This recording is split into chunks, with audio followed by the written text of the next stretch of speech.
has always trusted you? Yeah, like it's your mom talking about it.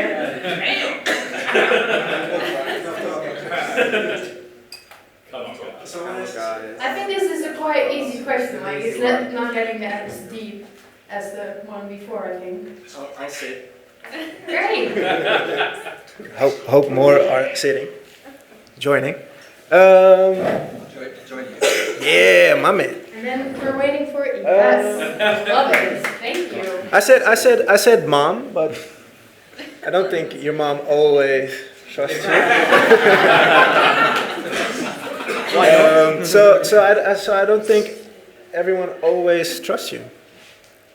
I think my Mostly, answer would but- be, I think my mum has always trusted me. I think that's the only person I can think of that always does. Like even when when things are a little bit sketchy, not too sketchy. Like I was never off the rails or anything, but like when it was a little bit sketchy, even when my dad was like, "Shit's not going all right here." Like even then she would trust me. Like I think that's one person in my life who's always given me unequivocal sort of trust. So yeah, like I think she's always trusted me. Like that's the literal answer to the question. Yeah. Are there also people behind the family who are trusting you in some kind of level? Well, friends, the art clique I joined. I think we all trust each other because you did a lot of projects together, or someone knows that they can build upon you for stuff. But that is like show and prove. It's first you gotta do a couple of projects and then you find out, okay, that person is trustworthy. So they haven't always trusted you. I think it's a big question. Always is pretty big. I think there's also like sometimes tonight we talk about trust as like trust is one thing for all people and for every subject, but it's not always that way. You know, like I've a really good friend, for instance, who I would trust with a lot of things, almost everything maybe. But then I've also had times when I've worked with this friend and I wouldn't say he's let me down, but there are kind of things that like it just didn't really work out like we thought it should. Like even when on one hand the trust kind of fails, you still have trust in that person as a human being or as a friend or as a professional, and even though the trust is kind of broken on one point, there's still enough overall trust or trust in other areas that you'll figure it out. So I feel like trust is not always like one big generic thing. There's all kinds of, like we talked about, a little bit like layers to it and aspects to it. I think it's very, very difficult because of as your mother will always trust you because it's your his son. Yeah, she kind of has to. She's not going to get rid of me anymore. But in my case, the person who really trusts me is my teachers, and because I'm in art school, and the teachers they see something in me and want to get everything out of it. So they want to push me on the ground or something, let me cry, or they see something in me and want to grab it. Yeah. And they also protect me in some kind of way, but I don't see it never. But they see something in me and they want to embrace it and then to get it out. And that is very interesting to see that, coming from the teachers. But that was always there, or? I think it's more openness. It's kind of what you said about proof. You have to show something what you get, and instead of that, things start to grow.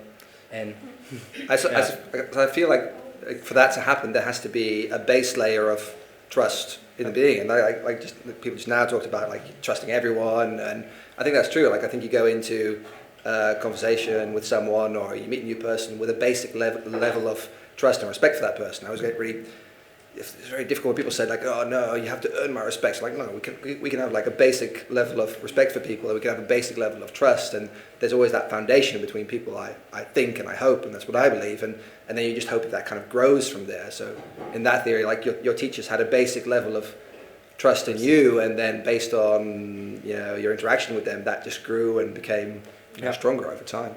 But what you were saying about this basic level of trust or respect, I feel that comes from what was said before about experiences of the type of people that you meet. You meet someone completely new, you've never, obviously never talked to them or anything, and just from the past experience that you've had, like Rory was saying before, it's kind of this gut that tells you, I think this person is someone that I can trust in, and Yeah. I respect, and I think that's how it evolves. And then the more I feel like effort that you put into it, and the more effort that you put into getting to know that person, etc., is that's how you get to higher the trust and the respect, or whatever else. But what I was actually thinking in regards to the question is the one person that has always trusted in me is myself. So sometimes more, sometimes less. Also depending on what the outside says to you, especially in creative things that you think, oh shit, this is not going to work. Like you try it 5, 6, 7 times, it never works. You're like kind of losing your trust, but still there's always this little hope or trust left. And that's what kind of keeps us going, I feel, all the way, be it in creative or in any other industry or just in normal life, because that's how you keep going and keep growing also for yourself. Yeah. Who wants to add to that? Sorry, I'm like... She's mixing it up. I'm mixing it up. Please do, please. I think that's beautiful that you trust in yourself that much. I think that's also being super secure of yourself. So maybe someone who has that same level of trust in themselves could talk a bit about how they do it. I mean, it's not always the same level, obviously. Sometimes the trust is quite low, I guess. Also depending on what. Some people trust in themselves about their work. Some people trust in themselves about how they are with other people, or about how they look. They trust that they're secure enough to express themselves and show themselves how they are. So it's not 100% in each category of life or whatever. And how do you kind of like continue, like, because I think self-doubt is kind of a natural thing sometimes. Yeah. So how do you deal with that? Oh, that's a difficult one. Thinking about creativity, I think it's really trusting in the fact that I've managed everything so far, so why wouldn't I manage again? Like, throughout my studies, for instance, I failed in between, and teacher said, this is bullshit, or this doesn't work, and actually this other thing also doesn't work. But then you think back and you go back in your research and all the stuff that you've done before, and you see that you've always managed so far, so why not now? And I feel like that's kind of what keeps me trying. That's belief after experience. Yeah, exactly. Yeah. Hi. Hello. This is weird. Yeah. Welcome. No, I just wanted to add to what you said. I think a lot of the time especially like projects, when you work with people, creative people, a lot of your validation comes from feedback from other people. Mm-hmm. So sometimes it's really easy to kind of lose that sense of instinctiveness that you have when you believe in something. Yeah. So that has to be, you constantly have to reassure yourself that what you're doing is something that you are passionate about, and always kind of fight for that. Yeah, it's difficult sometimes. And it's a really tricky situation to be in, but it's also something that I think, is not nurtured enough, and it's, getting people to actually listen to their instincts and listen to that gut feeling, and kind of keep just pushing when you feel like sometimes it's all against you, but you have to trust yourself. Yeah, correct. So, I agree on that. Yeah. Completely. I don't know if I agree, because I was actually having a conversation today about like trusting in your ideas and really being like, but like I was having a discussion with a group of designers today about like just like learning new skills and stuff, and what we think about that. And we got to the discussion of like marrying ideas, and like how we sometimes become very, very attached to ideas and stuff. And someone told me the most amazing like thing. I like drew a little like thing of it and like stuck it on my desk and stuff. But she was like, another designer I work with, she told me, one of my art directors used to tell me, kill your darlings. Oh, yeah. Like, don't, don't always like become married to like one thing, or else you like lose. Like I think I would say like trust in yourself enough to know that there are like other options out there, or there's a way to like expand on something that you have and stuff. I just like heard that today and I was like, one, that sounds pretty as hell,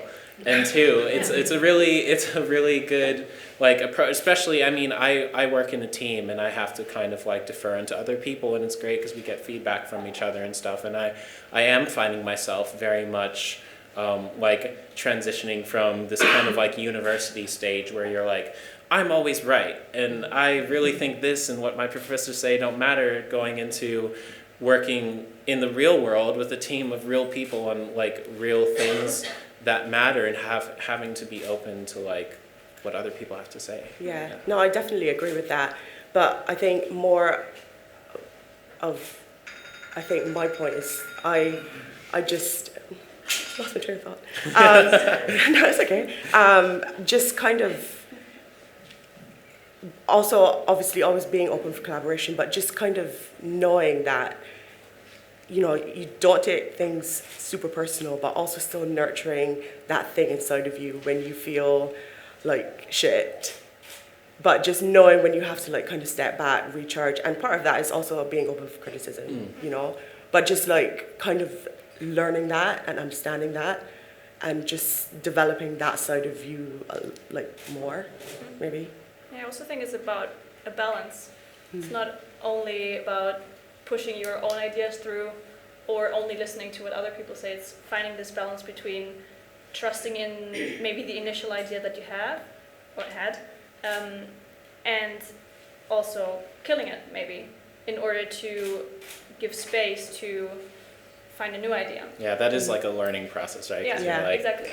So it's not yes or no and black and white. It's really this balance between so many different factors, so many different types of trust in yourself, in the people that have given you feedback, in outside sources. So all that together is what makes a good project, or a great idea, a great idea. So talking about good projects, our last question is about